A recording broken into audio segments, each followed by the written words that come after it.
नमस्कार friends, welcome to BPSC do it. आप लोग सभी को पता है कि 68वां बीपीएससी पीटी का एग्ज़ाम 12 फरवरी को होने वाली है। तो उसी के संदर्भ में हम लोग बिहार बजट 2022 और 2023 के सबसे महत्वपूर्ण तथ्य को देखेंगे। और इसमें से इस पीटी में कम से कम इस बजट वाली टॉपिक से कम 2 से 3 क्वेश्चन डायरेक्ट आते हैं। तो देखते हैं आज के टॉपिक बिहार बजट 2022-23 के सबसे महत्वपूर्ण तथ्य। ठीक है, पहला पॉइंट है कि बिहार के उप मुख्यमंत्री सह वित्त मंत्री तारकिशोर प्रसाद ने 28 फरवरी 2022 को 2022-23 के लिए 2,37,691.19 करोड़ रुपए बजट का विधानमंडल में पेश किया था, बिहार विधानमंडल में। ठीक है, तो 2022 और 23 का जो बजट है वो कितने रुपए का है? तो 2,37,691.19 करोड़ रुपए। आप लोग डिजिट में भी ऐसे याद रख सकते हैं, 2,37,691.19। ठीक है, अच्छा, जब ये 28 फरवरी को बजट आया था और उस समय जो बिहार के उप मुख्यमंत्री थे और वित्त मंत्री भी थे तारकिशोर प्रसाद, उन्होंने बजट को पेश किया था। दूसरा पॉइंट है कि वित्तीय वर्ष 2022-23 का कुल बजट अनुमान 2,37,691.19 करोड़ रुपये है, जो वित्तीय वर्ष 2020-21 के बजट के अनुमान 2,18,302.70 करोड़ रुपये से 19,388.49 करोड़ रुपये अधिक है। तो कितना करोड़ रुपये अधिक है? तो 19,388.49। ठीक है, और जो 21-22 की तुलना में 8.88% वृद्धि हुई है इस बार बजट में। नेक्स्ट पॉइंट देखते हैं कि वित्तीय वर्ष 2022-23 में स्थापना और प्रतिबद्ध व्यय का बजट अनुमान 1,37,460.94 करोड़ रुपया है। जो डेटा है यही हम लोग को याद रखना है, क्योंकि एग्जाम में यही डायरेक्ट आता है कि स्थापना और प्रतिबद्ध व्यय का जो बजट है इस बार 22-23 में वो कितना करोड़ रुपया है। तो डायरेक्ट ये आता है, तो इस डेटा को हम लोग को ध्यान देकर याद भी रखना है। ठीक है, अच्छा, अब बिहार में सुशासन के कार्यक्रम जो कि 2022 से 2025 तक चलेगी, वो आत्मनिर्भर बिहार के साथ निश्चय पार्ट 2 आया है। ठीक है, जो कि 2020 से लेकर 2025। तो इसके अंतर्गत कुल बजट प्रावधान का 5,000 करोड़ रुपए का बजट रखा गया है कि सात निश्चय पार्ट 2 में 5,000 करोड़ रुपए का बजट रखा गया है। ठीक है, अब देखते हैं कि वित्तीय वर्ष 22-23 में विकासात्मक एवं गैर विकासात्मक व्यय, यानी कि जो जिससे विकास होगा और जिससे विकास की अवधारणा कम होगी, उसका जो व्यय है वो क्रमशः 1,60,140.21 करोड़ रुपया है। ठीक है, और जो गैर विकासात्मक के लिए है वो 77,550.98 करोड़ रुपया, जो कि कुल व्यय का जो विकास के कार्य में होगा वो 67.37%, और जो गैर विकास का व्यय होगा उसमें 32.63% है। अब ये हम देखते हैं कि वित्तीय वर्ष में लोक ऋण का अधिशेष 2,38,126.69 करोड़ रुपए के रहने का अनुमान है। ठीक है, जो राज्य के जीडीपी का 7,45,310 करोड़ रुपया का 31.95 रहने का अनुमान है। ठीक है, ये सब तो डेटा है। अगर अभी डेटा को याद करने में दिक्कत हो रहा है तो कोई बात नहीं, ये डेटा उतना इम्पोर्टेंट नहीं है, लेकिन आने वाले डेटा भी इम्पोर्टेंट होगा। ठीक है, अब ये भी याद रखना है जो वित्त मंत्री तारकिशोर प्रसाद थे, ठीक है, अभी तो वित्त मंत्री चेंज हो गए हैं, लेकिन जब उन्होंने बजट को पेश किया था उस समय वित्त मंत्री थे तारकिशोर प्रसाद, वह उस समय उनका दूसरा बजट था जो पेश किए थे। ठीक है, अब इसमें ये भी देखते हैं कि जो वित्त वर्ष 2022 और 23 में बिहार की अनुमानित सकल राज्य घरेलू उत्पाद का जो विकास दर है वो 9.7% है। ठीक है, अनुमान किया गया है कि 22-23 में जो बिहार का जो जीडीपी होगा विकास दर, जीडीपी का विकास दर वो 9.7% होगा। ठीक है, और 22-23 में राजकोषीय घाटा 3.47% अनुमानित किया गया है। ये बहुत ही इंपॉर्टेंट, ये सब जो फैक्ट है बहुत ही इंपॉर्टेंट है, क्योंकि ये जो फैक्ट है वो 68वां बीपीएससी पीटी में आ चुका है। ठीक है, तो क्या पता कि यही सब फिर से रिपीट हो सकता है। नेक्स्ट पॉइंट है कि वित्तीय वर्ष 2022-23 में राजकोषीय घाटे की अधिसीमा 3.5% निर्धारित है, यानी कि 3.5%। ठीक है, अब देखते हैं कि जो वित्तीय वर्ष 2022-23 में जो बजट आया था उसमें विभागवार स्थापना एवं प्रतिवेद व्यय किस में ज़्यादा है। तो सबसे ज़्यादा जो आवंटन हुआ है वो है शिक्षा विभाग को सबसे ज़्यादा, जो कुल बजट का 16.49 यानी कि 16.49% है कुल बजट का। उसके बाद पेंशन में गया है मध्य, फिर ब्याज में गया है, फिर स्वास्थ्य विभाग में गया है, फिर ग्रामीण विकास में विभाग में गया है।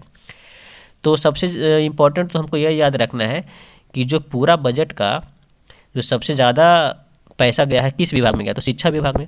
ठीक है, कितना पैसा गया है वो आगे वीडियो में देखेंगे, आप लोग वीडियो को ध्यान से देखिए एक बार। ठीक है, अब देखिए यहाँ पे बता भी दिया गया है कि जो शिक्षा विभाग में गया है वो गया है 39,191.87 करोड़ रुपया।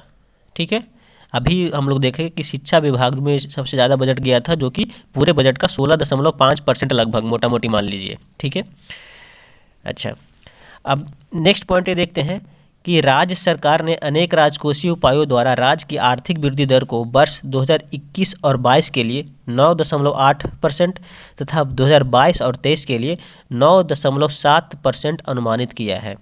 ठीक है, जो राज्य सरकार अपने जो आर्थिक वृद्धि दर है 21-22 के लिए 9.8%, ये बहुत ही इंपॉर्टेंट है ये दोनों फैक्ट। 21-22 के लिए 9.8% और 22-23 के लिए 9.7% अनुमानित किया है। कौन? तो बिहार सरकार।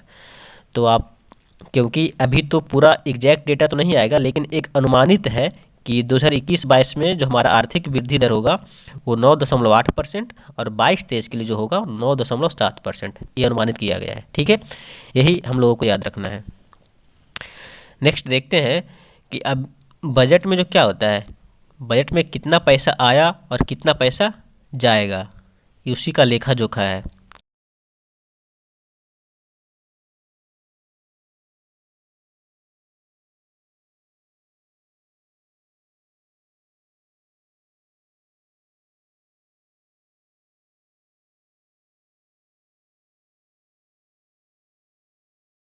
कुल प्राप्तियां जो होगी वो 2,37,891.94 करोड़ रुपया होगा। प्राप्ति तो सरकार को होगी 2,37,891.94 करोड़ रुपया, लेकिन व्यय जो होगा 2,37,691.19 करोड़ रुपया।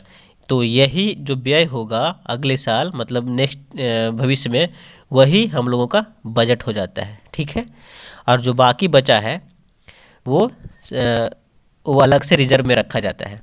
ठीक है, 891 में 691 में 200 करोड़ रुपया मोटा मोटी लगभग रिजर्व में रखा जाता है, जिसमें से राजस्व बचत 4747.84 करोड़ रुपये होगा, जो कि जीएसडीपी का 0.64% होगा। और राजकोषीय घाटा जो होगा वो जीएसडीपी का 3.47%। आगे हम लोग देख भी चुके थे इसको। ठीक है, तो यही सब है जो राजस्व प्राप्तियां हैं वो किस किस मद से आता है वो यहाँ पे बताया गया है। तो खैर इतना ये इम्पोर्टेंट नहीं है, हम लोग को इम्पोर्टेंट जो भी है वो उसको देखना है। अब इम्पोर्टेंट चीज़ ये है कि बजट 2022-23 में राजस्व की प्राप्ति जो होती है वो रुपया जो आता कहाँ से है। सबसे पहले तो यही हमको ध्यान देना है कि जो बजट में होता है कि पैसा आएगा तभी ना आगे खर्च किया जाएगा, लेकिन जो पैसा आता कहाँ से है, तो क्या होता है कि केंद्रीय करों में राज्य का जो हिस्सा होता है उसमें से बिहार का हिस्सा 46% है। ठीक है, मतलब जो मान लिया कि बिहार में 1 रुपया आया, तो 1 रुपया जो आया उसमें से 46 पैसा वो केंद्रीय कर से आता है ना। कि जैसे कि हम लोग कोई वस्तु खरीदते हैं बिहार में, तो वो वस्तु में कुछ टैक्स देते हैं, तो टैक्स सेंट्रल गवर्नमेंट के पास होती है कलेक्ट, और वही सेंट्रल गवर्नमेंट आपके राज्य में कितना वस्तु बिका उसके हिसाब से आपको पैसे पे करती है सरकार को। तो इस हिसाब से सरकार को 1 रुपया में 46 पैसा केंद्रीय कर से आता है। और दूसरा है जो केंद्र सरकार से सहायता भी मिलती है, अनुदान भी मिलता है, जो कि 30 पैसा है, यानी कि 30%। और राज्य का अपना कर राजस्व होता है। ठीक है, अपना टैक्स होता है राज्य का, स्टेट टैक्स, तो उसका जो होता है वो 21% होता है। और राज्य का अपना कर भिन्न राजस्व होता है। ठीक है, अलग अलग डिपार्टमेंट से डिफरेंट राजस्व होता है, कलेक्ट करते हैं सरकार, तो 3% है मोटा मोटी। तो सबसे ज़्यादा जो बजट आता है बिहार में पैसा, तो सबसे ज़्यादा आता है केंद्रीय कर से, ठीक है, कितना 46%। उसके बाद आता है केंद्र सरकार से जो सहायता मिलती है मोटा मोटी वो 30%, ठीक है। उसके बाद आता है कर राज्य का अपना स्टेट मानी स्टेट टैक्स, ठीक है, वो है 21%। और डिफरेंट डिफरेंट टैक्स होता है राज्य में, उसका 3%, ठीक है। तो हम लोग देखें कि सबसे ज़्यादा जो आता है वो केंद्रीय कर से आता है, ठीक है। अच्छा, अब तो पैसा हमारे पास आ गया। अब पैसा जब हमारे पास आ गया, अब हमको अगले साल के लिए खर्च करना है, तो एक पूरा विवरण बनाएंगे ना, बजट तैयार करेंगे। तो कहाँ कहाँ खर्च करेंगे, तो इससे यही दिया जा रहा है कि का रुपया कहाँ जाता है, तो कहाँ कहाँ खर्च करेंगे वो बताया गया है। तो सबसे पहले जो बिहार में जो सबसे ज़्यादा पैसे खर्च होती है वो सामाजिक सेवाएं में। सामाजिक सेवाएं का मतलब ये हुआ कि बहुत सारे सामाजिक डिपार्टमेंट भी है बिहार में, जैसे कि अ, महिला एवं बाल विकास विभाग, ठीक है, सामाजिक विभाग, ठीक है, जिसमें समाज के लिए पैसे दिया जाता है, और स्टूडेंट्स का स्कॉलरशिप, ये सब सब सामाजिक विभाग में ही आ जाता है, जो कि सामाजिक सेवा है, ठीक है। सामान्य सेवाएं में 28%, सामान्य सेवाएं सब ये सब डिपार्टमेंट को ही मिलता है। और आर्थिक सेवाएं में 25%, लोक ऋण में 6% और सहायता अनुदान में 0%। कोई सहायता अनुदान का भी कुछ सीन नहीं है इस बार बजट में, ठीक है। तो आप लोग देख लिए कि कहाँ से पैसा आता है और कहाँ जाता है। सबसे ज़्यादा जो पैसा आता है वो केंद्रीय कर से आता है, और सबसे ज़्यादा पैसा जो जाता है बिहार में वो सामाजिक सेवा में जाता है, कितना, तो 41%। अब आता है कितना, 46%, ठीक है, सबसे ज़्यादा। एक देख चुके हैं। अब हम लोग देखते हैं कि कौन से विभाग में सबसे ज़्यादा जो होता है पैसा गया है। तो हम लोग ऊपर देखे थे कि सबसे ज़्यादा जो पैसा गया है वो शिक्षा विभाग में, ठीक है, जिसका कितना गया है, आपको गया है 16.49%, ठीक है, कुल बजट का। और जो सबसे कम गया है वो गया है कृषि विभाग को, 1.51%, ठीक है। इससे भी और कम गया है, लेकिन अगर विभाग की बात किया जाए तो कृषि विभाग को गया है कम।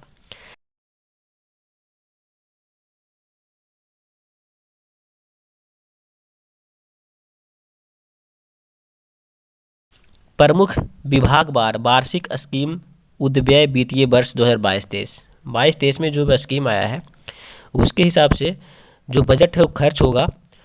तो शिक्षा विभाग में जो स्कीम आया है वो 22,198.38 करोड़ रुपए खर्च किए जाएंगे, जो कि कुल स्कीम का 22.20% है, ठीक है।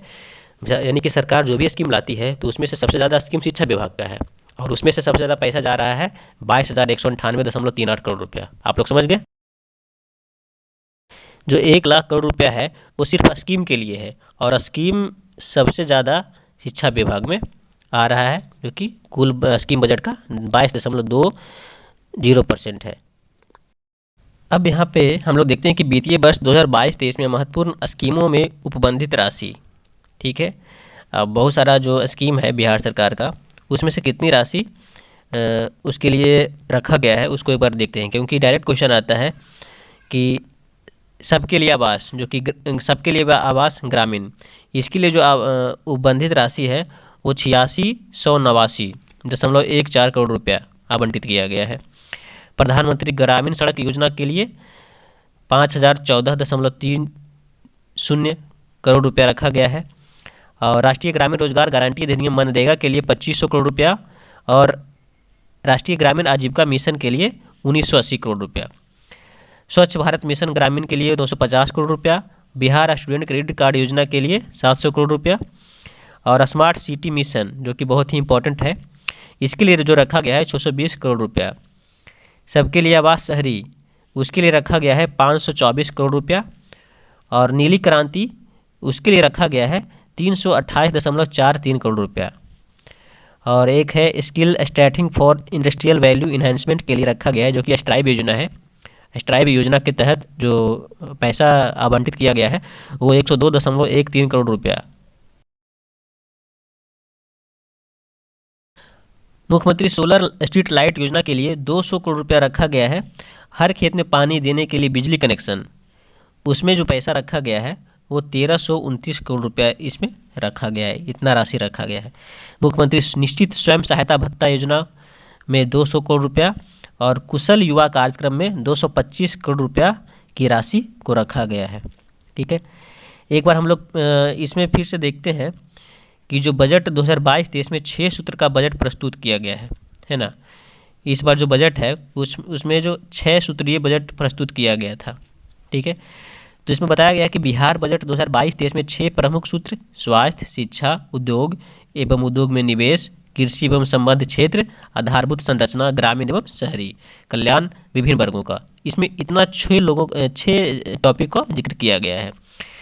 इन 6 सूत्रों पर वर्ष 2022-23 में विशेष फोकस रहेगा। वित्त वर्ष 2022-23 में वार्षिक बजट में कुल खर्च का 48.16% इन्हीं 6 प्रमुख सूत्रों पर खर्च किया जाएगा। अच्छा, ये हमेशा ध्यान देना है कि जो 6 सूत्रीय बजट आया है उसमें से कुल बजट का 48.16% इन्हीं सूत्रों पे खर्च किया जाएगा, यानी कि जो सूत्र रखा गया है। अब सूत्र कौन कौन सा है उसको विस्तार में देखते हैं। प्रथम सूत्र है स्वास्थ्य, है ना। स्वास्थ्य में खर्च किया जाएगा राज्य सरकार। अब इसमें क्या खर्च किया जाएगा स्वास्थ्य विभाग में, तो इसमें है कि राज्य सरकार ने सभी चिकित्सा महाविद्यालय एवं अन्य स्वास्थ्य संस्थानों में 122 जगहों पर पीसीए ऑक्सीजन जनरेशन प्लांट का अधिस्थापन पर क्रियाशील किया है, इसमें खर्च किया जाएगा। अभी आप लोग जानते थे कि जब कोरोना के समय में ऑक्सीजन की कमी हो गई थी और ये कमी बिहार में भी देखी गई थी, तो इसीलिए सरकार स्वास्थ्य विभाग में ऑक्सीजन प्लांट स्थापित भी कर रहा है, ठीक है। अच्छा, दूसरा सूत्र है शिक्षा। राज्य में शिक्षा के क्षेत्र में भी नवाचार सुधार किए गए हैं। वर्ष 2022-23 के लिए राज्य सरकार ने शिक्षा के क्षेत्र में नवाचार, गुणात्मक एवं आधारभूत अधीसंरचना को मजबूत करने के लिए सर्वाधिक 39,191.87 करोड़ रुपए का प्रावधान किया है, जो कि कुल बजट का लगभग 16.5% है, ठीक है। अब शिक्षा में तो आप लोग पहले भी जानते हैं कि 16.49% बजट उनको मिला है, उतना परसेंट। अब दूसरे सूत्र में भी ये बताया गया है कि इतना परसेंट खर्च होगा, ठीक है। अब तृतीय सूत्र है उद्योग एवं उद्योग में निवेश, ठीक है। उस समय जब बजट पेश किया गया था उसमें उद्योग मंत्री थे शाहनवाज, तो उन्होंने उद्योग के क्षेत्र में काफ़ी बातें की गई थी उनके द्वारा। और बिहार में क्या है, अभी कोई इंडस्ट्रियल ज़्यादा डेवलपमेंट नहीं है, इसके लिए सरकार ने इथेनॉल उत्पादन प्रोत्साहन नीति 2021 के तहत 151 इथेनॉल उत्पादन उद्योग स्थापित करने की दिशा में प्रथम चरण की प्रक्रिया पूरी हो गई है। यानी कि जो बिहार में ज़्यादातर अब इथेनॉल प्रोत्साहन नीति लाई गई है, जिसमें इथेनॉल का उत्पादन किया जाएगा।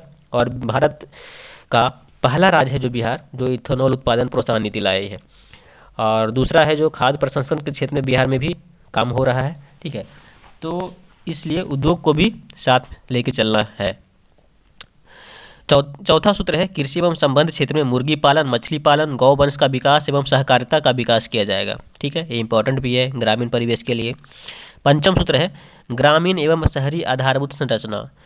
बिहार की आत्मा ग्रामीण क्षेत्रों में बसती है, ये तो सबको पता है। और करीब 80% जनसंख्या, हालांकि अब तो कम गया है, लेकिन करीब 80% जनसंख्या इसी क्षेत्र में निवास करती है, ग्रामीण क्षेत्र में। तो इसमें जो जीवन यापन करने की दिशा में जो स्टैंडर्ड ऑफ लिविंग सेट किया जाए, जो कि एक अच्छी गुणवत्ता का सबको जीवन मिले, इसके लिए सरकार इस पे काम कर रही है। पांचवा सूत्र सरकार का इसी पे फोकस है, ठीक है। अब जो नेक्स्ट देखते हैं ये क्या है, ये जो है छठा सूत्र कल्याण विभाग का, जो कि विभिन्न वर्गों का कल्याण, महिलाओं का कल्याण, बच्चों का कल्याण, SC/ST का कल्याण या OBC का कल्याण, जो कि अभी जैसे कि आप लोग कल्याण विभाग में स्कॉलरशिप मिलता है ना, तो वो जो पैसा होता है सब उसी कल्याण विभाग से दिया जाता है। तो इसमें बताया जाता है कि बिहार सरकार का अनुसूचित जाति, अनुसूचित जनजाति यानी कि SC, ST, पिछड़ा वर्ग यानी कि BC, अत्यंत पिछड़ा वर्ग यानी कि EBC, अल्पसंख्यक वर्ग, ठीक है, जो जिसकी जनसंख्या कम है, महिलाओं एवं बच्चों के कल्याण के लिए प्रसिद्ध है एक कल्याण विभाग। अब जितने भी कैटेगरी है बिहार में सभी के लिए कल्याण डिपार्टमेंट भी बना हुआ है, ठीक है। इसके अतिरिक्त दिव्यांगजनों को भी मिलता है पेंशन, वृद्धजनों को भी पेंशन मिलता है, वृद्धा पेंशन। और अन्य वंचित वर्गों के हितों के संरक्षण एवं कल्याण के लिए राज्य सरकार की भी प्राथमिकता है, ठीक है। तो ये टोटल 6 जो सूत्र है, ठीक है, इसमें सरकार अपने हिसाब से अपने दिशा में काम कर रही है। अब इसमें एक टॉपिक है कि अवसर बढ़े आगे बढ़े, ये तो 7 निश्चय योजना का पार्ट था, लेकिन इसके बारे में एक बार देखते हैं कि इसमें क्या बताया गया है कि इस निश्चय के तहत राज्य में निर्धारित 54 के विरुद्ध 41 अनुमंडलों में एएनएम संस्थान खोला गया है। ठीक है, अवसर बढ़े आगे पढ़े। तो पहले जो निर्धारित था कि 54 एएनएम खोला जाएगा, इसके लिए 41 अनुमंडलों के स्थापना अनुमंडल में एएनएम की स्थापना हो चुका है तथा शेष पर कार्य चल रहा है।